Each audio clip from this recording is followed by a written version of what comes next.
everybody. How is everybody doing on this Monday? I know I'm still getting back into the swing of things after this weekend with Friday, and then just trying to get, back on schedule. It kind of threw me for a loop. Every time we have something major happen, it kind of throws me for a loop, just like everybody else. But I wanted to talk to you guys about a few small things that can lead to big changes.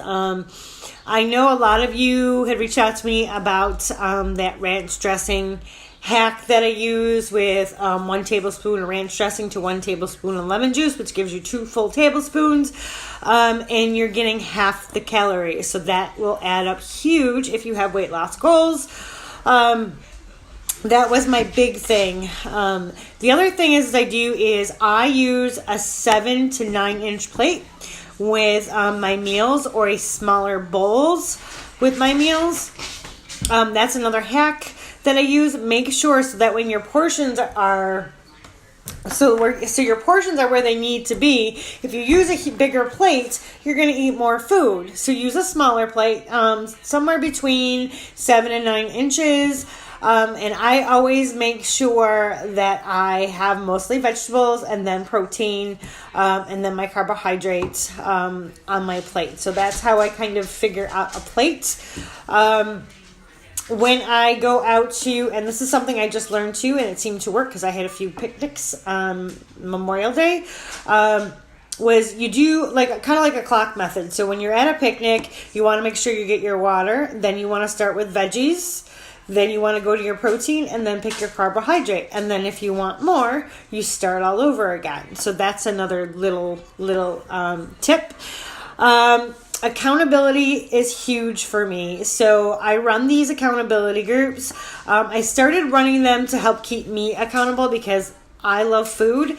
And if I don't keep myself accountable, I will overeat. I wasn't 200 pounds for no reason, because I do love food. I do love healthy food too, believe it or not. I love vegetables. I love fruit. I just love food. So I run these accountability groups, not only to help me, but to help others. And it has been doing it for 3 years, and it has made a huge difference because we all get into those funks. All of us. I mean, I get into those funks too. And if you know that there's somebody that you're keeping yourself accountable to, even though you're in that funk and you're half-ass doing it, you're still going to be doing something to keep making you move forward. And sometimes that group just kind of gets you out of that funk, and it just keeps you moving forward. So if you want any more info on those, you can always message me. And I weekly plan. Everything. Craziness with my schedule. Doctor's appointments. Actually, now we got the dog that we're still got doctor's appointments for the dog. My husband's doctor's appointments. I'm back to doing personal training. So schedules are crazy. I do a weekly planner, and this planner has been key because it does a monthly, weekly, and daily. And that is key for me.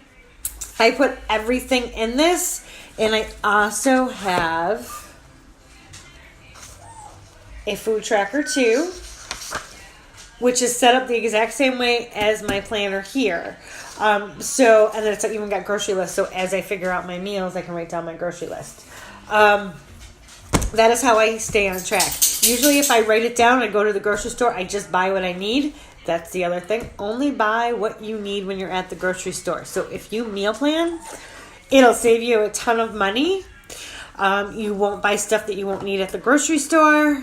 And all that good stuff. Then I daily track. I daily track everything I eat. That is also in my accountability groups, which is one of the reasons why my people in my groups get such great results, because they do track and they do log every day into the accountability groups with what they eat. There is no right or wrong for me. Like if you have a bad day, you have a bad day. I don't chastise people for having bad days. It happens. But it's a good way to get yourself right back on track. So those are little things that I do to help keep me on track, and little things that help me better gains. The other thing I do is I do PB2.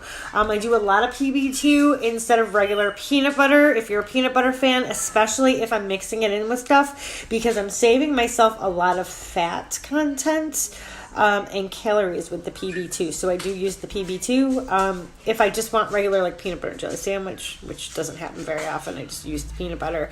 But if I'm making anything that needs peanut butter, I use the PB2. So I just wanted to touch base with you guys and give you guys a few little more hints and tricks that help me stay on track, keep me motivated. Just simple little things. And I will talk to you later.